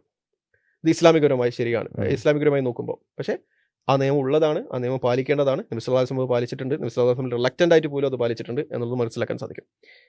അപ്പം എന്നാൽ ബൈബിളിൽ യേശു ക്രിസ്തു ഇങ്ങനെ പറഞ്ഞതായി കാണുന്നുണ്ട് എന്നുള്ളതാണ്. പക്ഷെ നമ്മൾ മനസ്സിലാക്കുന്നതെന്ന് വെച്ചാൽ ഇത് പിന്നീട് അതിലേക്ക് കടത്തി കൂട്ടപ്പെട്ടതാണ് എന്നുള്ളതാണ്. അപ്പം ഈവൻ ഒരു ചെറിയ നിയമം പോലും ഇസ്ലാം പറയുന്ന ആ ഒരു മൊത്തം തിയോളജിയുമായിട്ട് ഹൈലി കൺസിസ്റ്റന്റ് ആയിട്ടാണ് വരുന്നത് എന്നുള്ളതാണ്. യേശു ക്രിസ്തു അങ്ങനെ പറഞ്ഞിട്ടില്ല. ഓക്കെ, പലരും പറയാറുണ്ട് വളരെ സുന്ദരമായ വാക്കാണിത്, പക്ഷെ അൺഫോർച്ചുനേറ്റ്ലി യേശു ക്രിസ്തു പറഞ്ഞിട്ടില്ല, അത് കടത്തി കൂട്ടപ്പെട്ടതാണ് എന്നുള്ളതാണ്.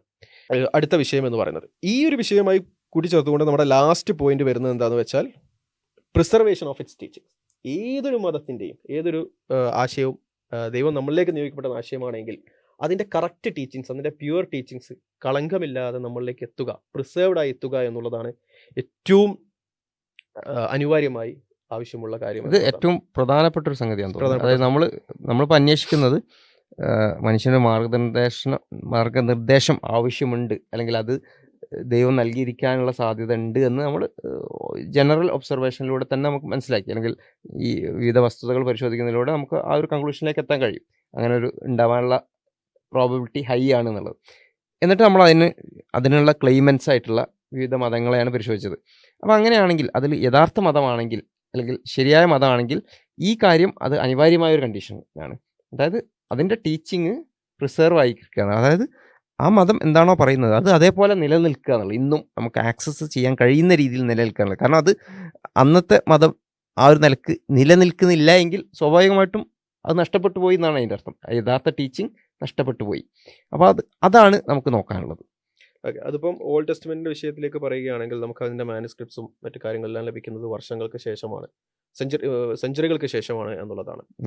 അതേപോലെ ന്യൂ ടെസ്റ്റ്മെന്റിന്റെ കാര്യമാണെങ്കിൽ അതിലെ ആരാണ് ന്യൂ ടെസ്റ്റ്മെന്റ് എഴുതിയത്, അല്ലെങ്കിൽ ആരാണ് ആദ്യത്തെ 4 ഗോസ്പൽസ് എഴുതിയത് എന്ന വിഷയത്തിൽ പോലും അതിന്റെ ഓദർ ആരാണ് എന്നത് പോലും അനോണിമസ് ആണ്. നമ്മളങ്ങനെ ഒരു ഹദീസ് കണ്ടാൽ നമ്മൾ അക്സെപ്റ്റ് ചെയ്തില്ല എന്നുള്ളത്. അതായത് യേശുക്രിസ്തു എഴുതിയതല്ല എന്നുള്ളത് 100% അവർ തന്നെ അംഗീകരിക്കുന്ന കാര്യമാണ്. മറ്റാളുകൾ എഴുതിയതാണ്. അതായത് അതൊരു തേർഡ് പേഴ്സൺ റൈറ്റിംഗ് ആണ്. അത് തന്നെയും ഈവൻ ക്രിസ്ത്യൻ സ്കോളേഴ്സ് തന്നെ അത് ലൈക്ക് വേർഡ് ടു വേർഡ് അല്ല, അതൊരു അവർ ഒബ്സർവ് ചെയ്ത രീതിയിൽ അവരെങ്ങനെ ഒബ്സർവ് ചെയ്തു എന്ന് എഴുതുന്നതാണ് എന്നുള്ള രീതിയിലൊക്കെ എക്സ്പ്ലെയിൻ ചെയ്യുന്ന കേട്ടിട്ടുണ്ട്. അതെ. അപ്പോൾ ഒരു ഹിസ്റ്ററിക്കൽ നറേഷൻ എന്ന രീതിയിൽ എഴുതുന്നതാണ്. അത് ആരാണ് എഴുതിയത് എന്ന വിഷയത്തിൽ പോലും അവർക്ക് അഭിപ്രായ വ്യത്യാസമുണ്ട്. അതിൽ ഇപ്പം പറഞ്ഞതുപോലെ ഇങ്ങനെയുള്ള പല വചനങ്ങളും പല കാലഘട്ടത്തിൽ കടത്തി കൂട്ടിപ്പെട്ടു എന്നതിന് തെളിവ്. പിന്നെ അതിൽ എന്തൊക്കെയാണ് ബൈബിൾ എന്നുള്ള കാര്യത്തിലും അഭിപ്രായ വ്യത്യാസമുണ്ട്. അതെ. അതായത് എത്ര പുസ്തകങ്ങളാണ് എന്നുള്ള വിഷയത്തിൽ ഏതൊക്കെ പുസ്തകങ്ങളാണ് ബൈബിളായിട്ട് അംഗീകരിക്കേണ്ടത് എന്നുള്ളത് പല ചർച്ചകൾക്കും പലതാണ്, അതിലൊക്കെ അഭിപ്രായ വ്യത്യാസങ്ങളുണ്ട്. അതെ. അതേപോലെ ഇതൊക്കെ എന്താണ് ഇത് ദൈവികമാണ് എന്നുള്ളത് ആ ഒരു വേദഗ്രന്ഥം തന്നെ ക്ലെയിം ചെയ്യുന്നില്ല എന്നുള്ളത് നമുക്ക് കാണാൻ കഴിയും. പുസ്തകങ്ങളാണ് ഇൻക്ലൂഡ് ചെയ്യേണ്ടത് എന്നുള്ളത് വിഷയത്തിലൊക്കെ തന്നെ പിന്നീട് വരുന്ന ചർച്ച് ഫാദേഴ്സ് ആണ് ഡിസൈഡ് ചെയ്യുന്നത് എന്നുള്ളതാണ്. ഇസ്ലാമിലേക്ക് നമ്മൾ നോക്കുകയാണെങ്കിൽ ഹദീസിന്റെ വിഷയത്തിലേക്ക് നമ്മൾ വരികയാണെങ്കിൽ മറ്റൊരു മനുഷ്യന്റെയും ജീവിതം രേഖപ്പെടുത്താത്തത്ര വിധം ഡീറ്റെയിൽ ആയിട്ട് നബി സല്ലല്ലാഹു അലൈഹി വസല്ലമയുടെ വളരെ സൂക്ഷ്മമായി അദ്ദേഹം ചെയ്തുകൊണ്ടിരിക്കുന്ന പല കാര്യങ്ങളും ഹദീസുകളിലൂടെ റിപ്പോർട്ട് ചെയ്തിട്ടുണ്ട് എന്നുള്ളതാണ്. അതായത് നമ്മൾ ഒരർത്ഥത്തിൽ ആലോചിച്ച് കഴിഞ്ഞാൽ ഇപ്പോൾ നമ്മൾ സമീപകാലത്തൊക്കെ നിരീശ്വരവാദികളൊക്കെ റസൂലിനെ ഭയങ്കര വിമർശിക്കുന്നുണ്ട് ഹദീസുകൾ എടുത്ത് വെച്ചിട്ട്. അതായത് ഇസ്ലാമിന് അനുകൂലമായിട്ടുള്ള ഒരു തെളിവ് അതിൽ ഒളിഞ്ഞടക്കേണ്ടത് എന്നുള്ളതാണ്. കാരണം ഇന്ന് ജീവിക്കുന്ന ഒരു മനുഷ്യനെ വിമർശിക്കുന്നതിലപ്പുറം ജീവിതത്തിൻ്റെ വളരെ വിശദാംശങ്ങൾ ആയിട്ടുള്ള കാര്യങ്ങൾ വെച്ചിട്ട് 1400 കൊല്ലം മുമ്പുള്ള ഒരു മനുഷ്യനെ വിമർശിക്കാൻ ഇവർ കഴിയുന്നത് എന്തുകൊണ്ടാണ്? അത്രയും സൂക്ഷ്മമായിട്ട് ആ ഒരു മനുഷ്യന്റെ ജീവിതം അവിടെ രേഖപ്പെടുത്തി വെച്ചിട്ടുണ്ട് എന്നുള്ളതുകൊണ്ടാണ്. അത്രയും ഡീറ്റെയിൽ ആയിട്ട് പറഞ്ഞ ഓരോ വാക്കുകളും അതെ അവർക്ക് കിട്ടുന്നുണ്ട് എന്നുള്ളതാണ്. ഇത് വെറുതെ കിട്ടുന്നതല്ല. സഹീഹായ ഹദീസ് അഥവാ നബി സല്ലല്ലാഹു അലൈഹി വസല്ലം ആരോടാണ് പറഞ്ഞത്, ആ പറഞ്ഞ ആൾ ആരോടാണ് പറഞ്ഞത്, ആ പറഞ്ഞ ആൾ ആരോടാണ് പറഞ്ഞത് എന്ന് തുടങ്ങി ആ പറഞ്ഞ ആളുകൾ കള്ളം പറയുന്ന ആളുകളാണോ, ആ പറഞ്ഞ ആളുകൾക്ക് ഓർമ്മശക്തിക്ക് എന്തെങ്കിലും പ്രശ്നമുണ്ടോ, ആ പറഞ്ഞ ആളുകൾക്ക് മറ്റെന്തെങ്കിലും തകരാറുകളുണ്ടോ എന്നെല്ലാം നോക്കി, ആൾക്ക് ഐഡിയോളജിക്കൽ ബയാസസ് ഉണ്ടോ എന്നൊക്കെ നോക്കി എല്ലാവിധ പരിശോധനകൾക്കും ശേഷമാണ് നമ്മളിത് ഉറപ്പിക്കുന്നത് എന്നുള്ളതാണ് നമ്മൾ. അതായത് നമ്മളിവിടെ ചെയ്യുന്നത് ടെസ്റ്റിമോണിയെ എവിഡൻസ് ആയി സ്വീകരിക്കുക എന്നുള്ളതാണ്. അതായത് നമ്മൾ അറിവ് അന്വേഷിക്കുമ്പോൾ 4 രീതിയിലാണ് പൊതുവെ അന്വേഷിക്കാറുള്ളത്.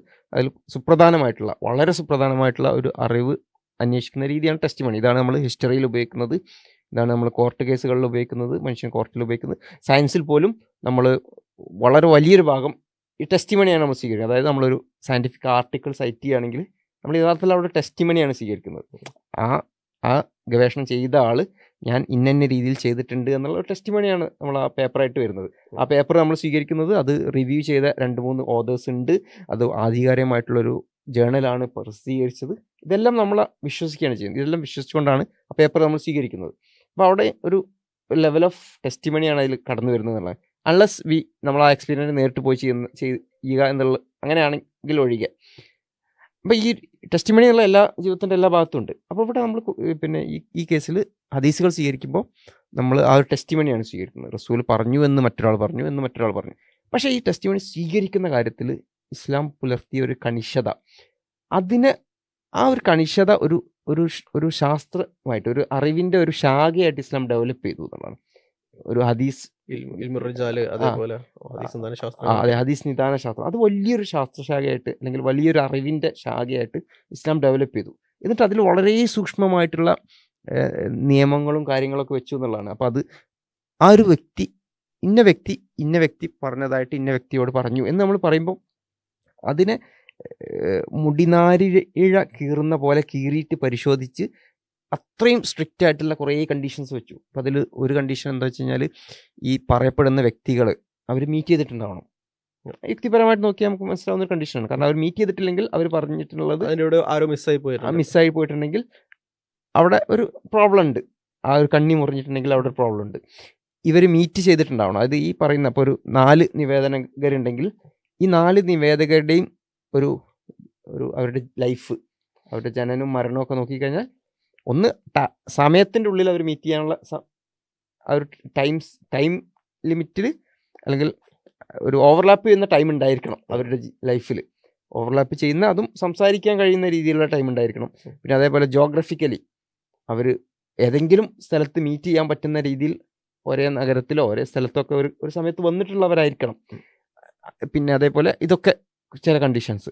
പിന്നെ ഉള്ളത് ആ ആളുകളെക്കുറിച്ച്, അവർ സമൂഹത്തിൽ അത്രമാത്രം സത്യസന്ധരായിട്ട് അറിയപ്പെട്ട ആളുകളായിരിക്കണം. കാരണം ഒരാളെ പറ്റി ഒരു ആരോപണം ഒക്കെ ഉള്ള ഒരാളാണെങ്കിൽ അവിടെ ഒരു സാധ്യത വന്നു കഴിഞ്ഞു, ഒരു നെഗറ്റീവ് മാർക്ക് വന്നു കഴിഞ്ഞു. അപ്പോൾ അത് വിശ്വസനീയമാവാതിരിക്കാനുള്ള സാധ്യത വന്നു കഴിഞ്ഞു. അപ്പോൾ അങ്ങനെ വീണ്ടും ഒരു കണ്ടീഷന് ഓർക്കണം. ഇതൊക്കെ ഒരു ചെറിയൊരു പാരഗ്രാഫ് സ്വീകരിക്കാൻ വേണ്ടിയിട്ടാണ് ഇപ്പോൾ ഇതൊക്കെ ചെയ്യുന്നത്. ഒരു ചെറിയൊരു പാരഗ്രാഫ് 1400 വർഷം മുമ്പ് ജീവിച്ച ഒരു വ്യക്തി പറഞ്ഞതായിട്ട് പറയുന്ന ഒരു ചെറിയൊരു പാരഗ്രാഫ്. പിന്നെ ഇങ്ങനെ ഒരാളുടെ ലൈഫ് റെക്കോർഡ് ചെയ്യാനുള്ള ഒരു ശ്രമം വിജയിച്ചോ ഇല്ലെന്നുള്ളത്, ഇങ്ങനെ ശ്രമം പോലും വേറെ ഒരാളുടെ നടന്നിട്ടില്ല. അതെ. എന്നിട്ട് ഓക്കെ, ഇതൊക്കെ ഇപ്പൊ പറഞ്ഞ കണ്ടീഷൻസ് ഒക്കെ പാലിച്ചു, എന്നാൽ മതിയോ? അതും പോരാ, പിന്നെയും ഫർദർ കണ്ടീഷൻസ് ആണ് ഇതിൽ.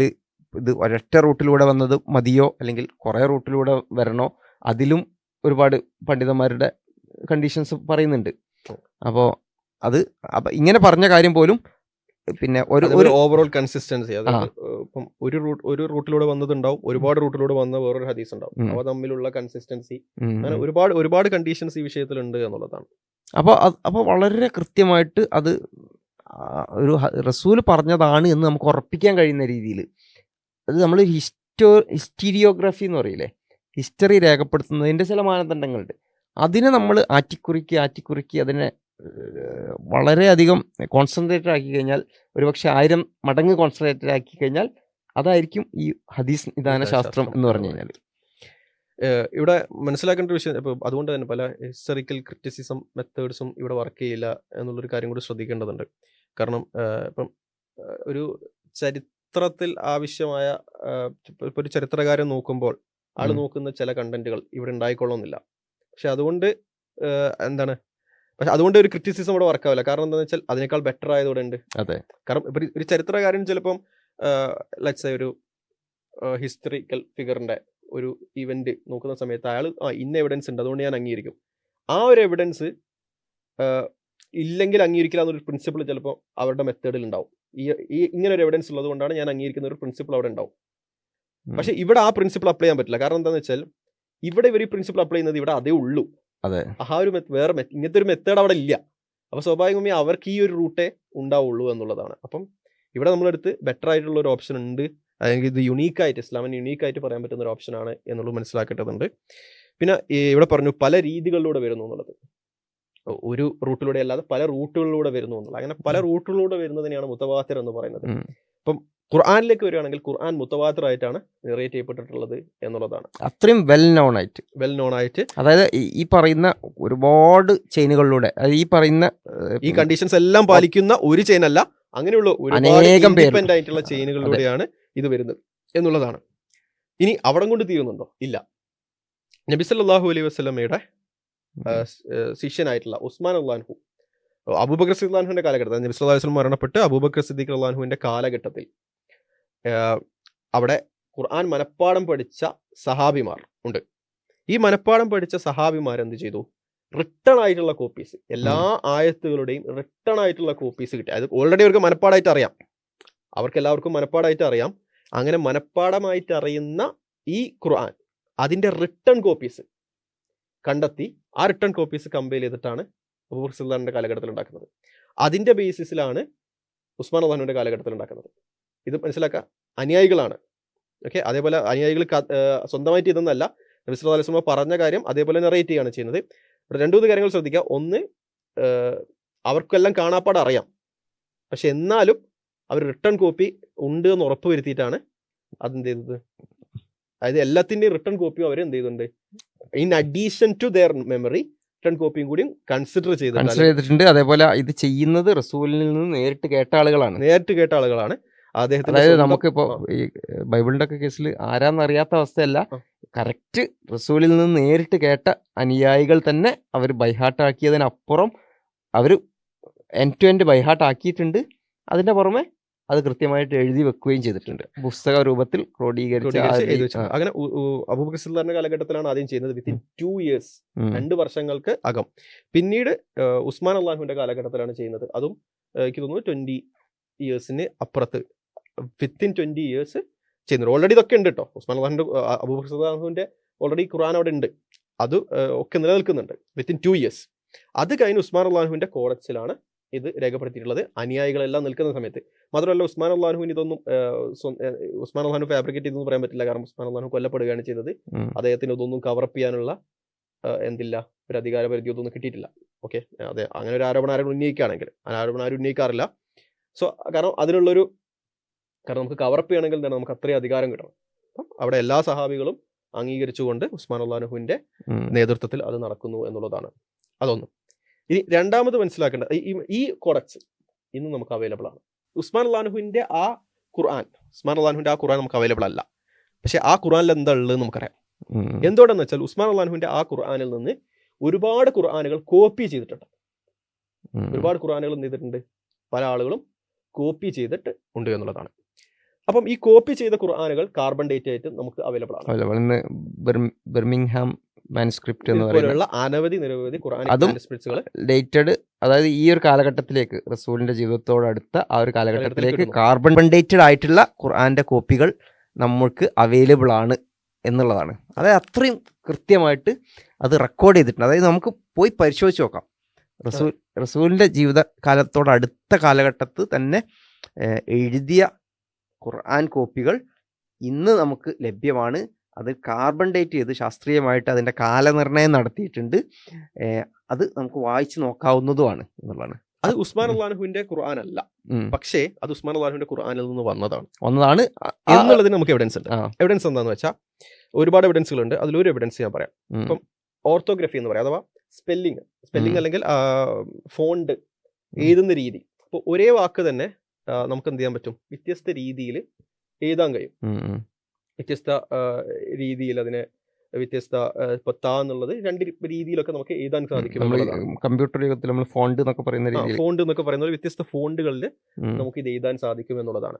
അപ്പം ഉസ്മാൻ അള്ളാഹുവിന്റെ നമുക്ക് ഇന്ന് അവൈലബിൾ ആയിട്ടുള്ള എല്ലാ ഖുർആനും ഒരു മാസ്റ്റർ കോപ്പിയിൽ നിന്ന് എടുത്തതാണ് എന്ന് നമുക്ക് മനസ്സിലാക്കാൻ സാധിക്കും.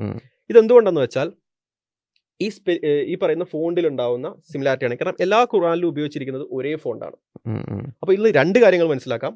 ഒന്ന്, ഇപ്പം ഒരു ഫോണ്ട് എന്ന് പറയുമ്പം പല രീതിയിൽ ഫോണ്ട് പറയാം. ഇപ്പം സേബ്ക ഒരു ഇൻഡിപെൻഡന്റ്ലി ഒന്ന് എഴുതുമ്പോൾ അതെന്തായിരിക്കും, ഒരു ഫോണ്ടായിരിക്കും. ഞാൻ എഴുതുമ്പോൾ അത് വേറെ ഫോണ്ടായിരിക്കും, അല്ലെ? വേറൊരാൾ വന്നിട്ട് എഴുതുമ്പോൾ അത് വേറെ ഫോണ്ടായിരിക്കും. നമ്മുടെ 3 പേരുടെയും ഫോണ്ട് ഒരുപോലെ ആവില്ല. പക്ഷെ നമ്മൾ 3 പേരും ഒരു കോപ്പിയിൽ നിന്നാണ് എടുക്കുന്നതെങ്കിൽ അതേപോലെ ഫോളോ ചെയ്തിട്ട് നമ്മുടെ 3 പേരുടെ എന്തായിരിക്കും, സെയിം ഫോണ്ടായിരിക്കും വരുന്നത് എന്നുള്ളതാണ്. അപ്പം നമ്മൾ ഉസ്മാൻ അള്ളാഹുവിന്റെ ഖുർആനിൽ പല ഉപയോഗിച്ചിരിക്കുന്ന അതേ ഫോണ്ട് അതേ സ്ഥലങ്ങളിൽ, ഇപ്പം ഒരേ വാക്ക് തന്നെ ഒരു സ്ഥലത്ത് ഒരു ഫോണ്ടും വേറെ സ്ഥലത്ത് വേറൊരു ഫോണ്ടും ആയിരിക്കും ഉസ്മാൻ അള്ളാഹുവിന്റെ ഖുർആനിൽ ഉണ്ടാവുക. അത് എല്ലാ കോപ്പിയിലും അതേപോലെ റിപ്പീറ്റ് ചെയ്യുന്നു എന്നുള്ളതാണ്. ഇവിടെ 2 കാര്യങ്ങൾ മനസ്സിലാക്കാം. ഇത് കോപ്പി ചെയ്യുന്നതിൽ അത്രയും അതിന്റെ ഫോണ്ട് പോലും ഇത് ഇപ്പൊ ഒരേ രീതിയിലാണ് രണ്ടും വായിക്കുന്നത്. നമ്മള് പിന്നെ ഫോട്ടോ കോപ്പി മെഷീനൊന്നും അവൈലബിൾ അല്ലെങ്കിൽ പോലും ഫോട്ടോ കോപ്പി എടുക്കുന്ന അത്രയും സൂക്ഷ്മതയോടെ കോപ്പി ചെയ്യാൻ അവർ ശ്രമിച്ചിട്ടുണ്ട് എന്ന് മനസ്സിലാക്കാൻ സാധിക്കും. അതുപോലെ തന്നെ ഇതെല്ലാം കോപ്പി എടുത്തിരിക്കുന്നത് ഒരു മാസ്റ്റർ ഖുർആനിൽ നിന്നാണ് നമുക്ക് മനസ്സിലാക്കാൻ സാധിക്കും.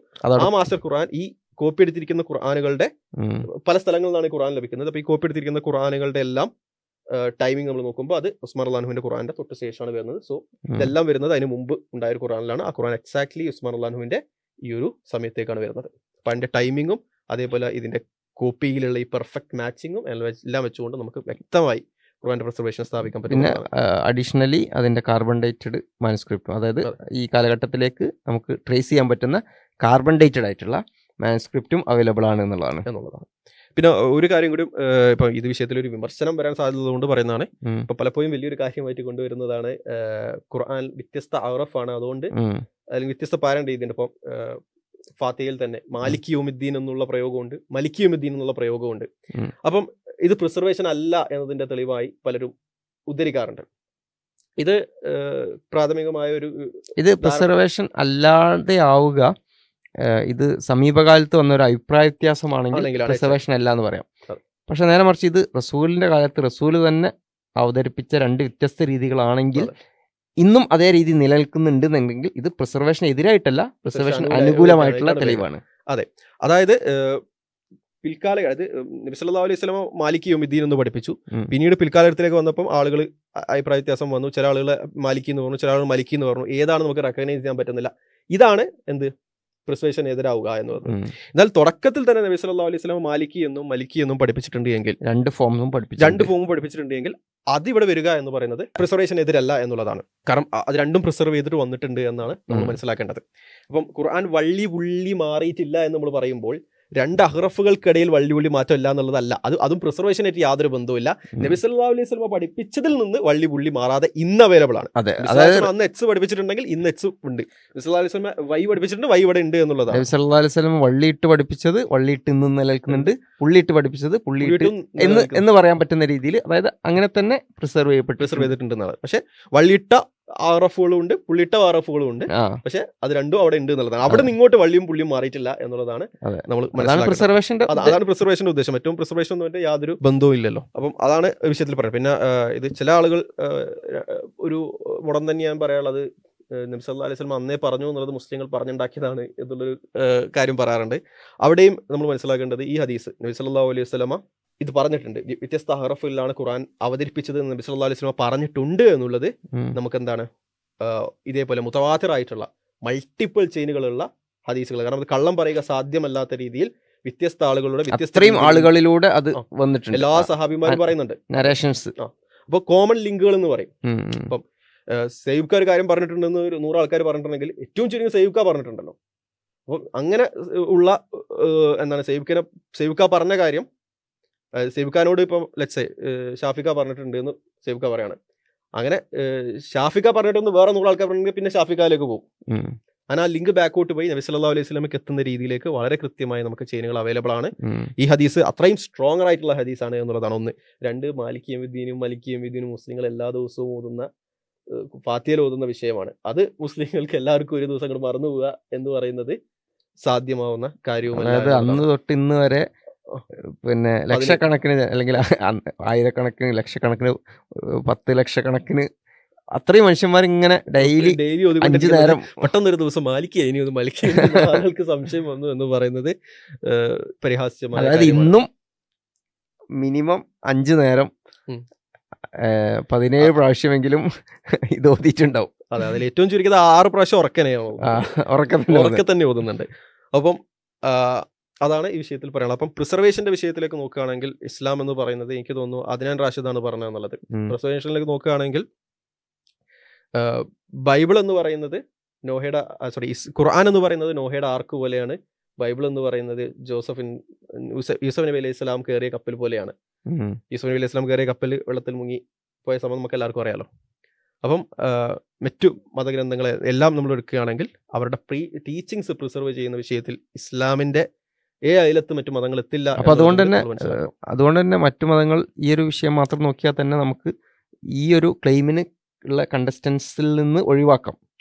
കാരണം അറ്റ്ലീസ്റ്റ് അവരുടെ ഇന്നത്തെ ഫോം ഒറിജിനൽ ആണ് എന്ന് പോലും എന്നെങ്കിലും നമുക്ക് പറയാൻ പറ്റില്ല. കാരണം ഒറിജിനലി ദൈവത്തിൽ നിന്ന് ഇറങ്ങിയതാണെങ്കിൽ പോലും ഇന്നത്തെ ഫോം ഒറിജിനൽ അല്ല, അല്ലെങ്കിൽ അത് പ്രിസർവ് ചെയ്യപ്പെട്ടു എന്നുള്ളതിന് നമ്മളെ കയ്യിൽ തെളിവില്ല. അല്ലെങ്കിൽ അപ്പോൾ ആ ഒരു നിലക്ക് അത് ഒഴിവാക്കാൻ പറ്റുന്ന ഒരു സംഗതിയാണ്. അതെ, ഇപ്പം ദൈവത്തിൽ നിന്ന് വരുന്ന കാരണം ലൈക്ക് ഒരു നിശ്ചിത കാലഘട്ടത്തിലേക്ക് ഒരു പ്രവാചകനെ നിയോഗിക്കുകയാണെങ്കിൽ ആ കാലഘട്ടത്തിൽ വരുന്നു, ആ കാലഘട്ടം പോകുമ്പോൾ ആ ഒരു ടീച്ചിങ്സ് ഇല്ലാണ്ടാവുന്നു എന്നുള്ളതാണ്. പക്ഷെ എല്ലാ കാലഘട്ടത്തിലേക്കും വരുന്ന ഒരു പ്രവാചകനാണെങ്കിൽ, എല്ലാ കാലഘട്ടത്തിലുള്ള ആൾക്ക് നിർദ്ദേശം വരുന്ന ആണെങ്കിൽ അയാളുടെ ജീവിതം വളരെ സൂക്ഷ്മമായി രേഖപ്പെടുത്തേണ്ടതുണ്ട്. ഈസാ നബി അലൈഹി ഇസ്ലാമിന്റെ ജീവിതം അതുപോലെ സൂക്ഷ്മമായി രേഖപ്പെടുത്തിയിട്ടില്ല. അങ്ങനെ രേഖപ്പെടുത്തുന്നത് ഇസ്ലാമിൽ മാത്രമുള്ള ഒരു കാര്യം. ഒരു പ്രവാചകൻ നിയോഗിക്കപ്പെട്ടിട്ടുണ്ട്, എല്ലാ കാലഘട്ടത്തിലേക്കും ഉള്ള ഒരു ഹ്യൂമാനിറ്റിക്ക് മൊത്തമുള്ള ഒരു പ്രവാചകൻ നിയോഗിക്കപ്പെട്ടിട്ടുണ്ടെങ്കിൽ ആ വ്യക്തിയുടെ ജീവൻ ഇതുപോലെ രേഖപ്പെടുത്തൽ നിർബന്ധമാണ്, അനിവാര്യമാണ്. ചരിത്രത്തിൽ എവിടെയും നമ്മളിത് കാണുന്നുമില്ല. എല്ലാവരുടെയും ഇങ്ങനെ റെക്കോർഡ് ചെയ്യപ്പെടുന്നുണ്ട്, ഓക്കെ ഒരാളുടെ കൂടെ റെക്കോർഡ് ചെയ്തു അങ്ങനെ വിചാരിക്കാം. പക്ഷേ റെക്കോർഡ് ചെയ്യപ്പെടേണ്ടത് എവിടെയാണോ അവിടെ മാത്രമേ ഇത് റെക്കോർഡ് ചെയ്യപ്പെട്ടുള്ളൂ. മറ്റു ചരിത്രത്തിലൂടെ നമ്മൾ കാണുന്നു. അപ്പോൾ നമ്മൾ ദൈവത്തിൽ നിന്നൊരു സന്ദേശം ഉണ്ടാവണം എന്നൊരു തീർപ്പിലേക്ക് നമ്മളെത്തിയ തെളിവുകൾ നമ്മൾ സംസാരിച്ചു. ഇനി അതിന് നമ്മുടെ മുന്നിലുള്ള ക്ലെയിമൻസ് ആരൊക്കെ എന്ന് നമ്മൾ സംസാരിച്ചു. അതിൽ അവരുടെ ടീച്ചിങ് പോലും പ്രിസർവ് ചെയ്യപ്പെട്ടില്ല, അല്ലെങ്കിൽ പ്രിസർവ് ചെയ്യപ്പെട്ടിട്ടുണ്ട് എന്ന് പറയാൻ പറ്റത്തക്ക തെളിവുകളില്ല എന്ന് മാത്രമല്ല, പ്രിസർവ് ചെയ്യപ്പെടാതിരിക്കാനുള്ള നമ്മൾ കൺഫ്യൂഷൻ ഉണ്ടാക്കുന്ന ഒരുപാട് കാര്യങ്ങളുണ്ട് എന്ന് ഉള്ള വിഷയങ്ങൾ നമ്മൾ മനസ്സിലാക്കുക. അതുകൊണ്ട് തന്നെ മറ്റു മതങ്ങൾ പലതും നമുക്ക് ഒഴിവാക്കാം. ഇനി ബാക്കിയുള്ളത് ഒരു ഇസ്ലാം മാത്രമാണ്. അപ്പോൾ ഇനി ഓക്കെ, ഇസ്ലാമാണ് ബാക്കിയുള്ളൊരു കോണ്ടസ്റ്റൻസ് എന്ന് പറയാം. അപ്പോൾ അതിൽ പിന്നെ എന്താ പറയുക, നമ്മൾക്ക് വോട്ടെടുപ്പില്ലാതെ തിരഞ്ഞെടുക്കണോ, അല്ലെങ്കിൽ അവിടെ സ്റ്റിൽ ഓക്കെ ഒരാൾക്ക് ചോദിക്കാലോ, ഇസ്ലാം മാത്രമാണ് ഇപ്പോൾ ഉള്ളത്. ഒരു അത് നെസസറി കണ്ടീഷൻ സാറ്റിസ്ഫൈ ചെയ്ത് ഇസ്ലാം മാത്രമാണ്. എന്നാൽ സഫിഷ്യന്റ് കണ്ടീഷൻസ് സഫീഷ്യന്റ് ആണ്. അതായത് പ്രിസർവ് ചെയ്യപ്പെടുക എന്നത് അനിവാര്യമാണ്. ഒരു മതം ശരിയാണെങ്കിൽ അത് പ്രിസർവ് ചെയ്യപ്പെടുക എന്നത് നെസസറി കണ്ടീഷനാണ്. പക്ഷെ പ്രിസർവ് ചെയ്യപ്പെട്ടു എന്നതുകൊണ്ട് മാത്രം അത് സഫീഷ്യന്റ് കണ്ടീഷൻ ആയിട്ടില്ല ഇപ്പോഴും എന്ന് പറഞ്ഞൂടെ? തീർച്ചയായും അവിടെയാണ് നമ്മുടെ ഫസ്റ്റ് കാര്യങ്ങൾ വരുന്നത്. ഒന്ന്, ദൈവം ഉണ്ട് എന്നുള്ളത്. അതായത് ഈ പോയിന്റ് ഒന്നുകൂടി പറഞ്ഞാൽ, പിന്നെ സത്യം ആയിട്ടുള്ള മതമാണെങ്കിൽ അതിൻ്റെ ടീച്ചിങ്സ് അതേപോലെ പ്രിസർവ് ചെയ്യപ്പെട്ടിട്ടുണ്ടാവുക എന്നുള്ളത് നിർബന്ധമാണ്. എന്നാൽ അതേപോലെ പ്രിസർവ് ചെയ്യപ്പെട്ടിട്ടുണ്ട് എന്നതുകൊണ്ട് മാത്രം ഇതാണ് ശരി എന്ന് പറയാൻ പറ്റില്ല. അപ്പോൾ നമുക്കൊരു കാര്യം പറയാം, അതിൻ്റെ ടീച്ചിങ്സ് പ്രിസർവ് ചെയ്യപ്പെട്ടിട്ടുണ്ട് എന്നുള്ളത് അനിവാര്യമാണ്. അതുകൊണ്ട് പിന്നെ അങ്ങനെ ടീച്ചിങ് പ്രിസർവ് ചെയ്യപ്പെടാത്ത മറ്റു മതങ്ങൾ നമുക്ക് മാറ്റി നിർത്താം. പിന്നെ എന്നാൽ ടീച്ചിങ് പ്രിസർവ് ചെയ്യപ്പെട്ട ഇസ്ലാം മാത്രമാണ് നമ്മൾ മുന്നിൽ ബാക്കിയുള്ളത്. ഇനി അതുകൊണ്ട് മാത്രം ഇസ്ലാം ശരിയാണോ എന്നുള്ളതാണ് ഇവിടെ എന്നുള്ള ഇതിന്റെ വിഷയം നമ്മൾ ഓൾറെഡി ഫസ്റ്റ് പറഞ്ഞൊരു വിഷയം എന്താണെന്ന് വെച്ചാൽ ഒന്ന് ദൈവം ഉണ്ട് എന്നുള്ളതിന് നമുക്ക് വ്യക്തമായ തെളിവുകളുണ്ട്. അത് നമ്മൾ മറ്റു വീഡിയോകളിലായിട്ട് പറഞ്ഞിട്ടുണ്ട്. ഇന്നത്തെ വീഡിയോന്റെ ഉദ്ദേശം അതല്ല. ഈ വീഡിയോയിൽ തന്നെ നമ്മൾ എന്ത് ചെയ്തിട്ടുണ്ട്, ആ ദൈവത്തിൽ നിന്നൊരു മോറൽ ഗൈഡൻസ് ഉണ്ടാവുന്നത് ഹൈലി ലേക്കലി ആണെന്ന് പറഞ്ഞിട്ടുണ്ട്. അപ്പൊ പിന്നെ ഏതെങ്കിലും ഒരു മതം ശരിയായിരിക്കണം, അറ്റ്ലീസ്റ്റ് ഒരു റിലീജൻ എങ്കിലും ശരിയായിരിക്കണം. അപ്പൊ മറ്റു റിലീജൻസ് ഒന്നും ശരിയല്ല എങ്കിൽ പിന്നെ ആകെ നമ്മളൊരു ഓപ്ഷനേ ഉള്ളൂ, ഇസ്ലാമാണ്. അതുകൊണ്ട് തന്നെ ഇസ്ലാം ഇപ്പൊ പറഞ്ഞതിൽ നിന്ന് തന്നെ നമുക്ക് ഇസ്ലാം ശരിയാണ് എന്നുള്ള ഒരു തീർപ്പിലേക്ക് എത്താവുന്നതാണ്. പക്ഷെ എന്നാൽ പോലും മറ്റു തെളിവുകൾ ഉണ്ട് എന്നുള്ളതാണ്. അത് മറ്റൊരു ദിവസം മറ്റൊരു സമയത്ത് ഇൻഷാ അല്ലാഹ് നമുക്ക് ഡിസ്കസ് ചെയ്യാവുന്നതാണ്. അസ്സലാമു അലൈക്കും വറഹ്മത്തുള്ളാഹി വബറകാതുഹു.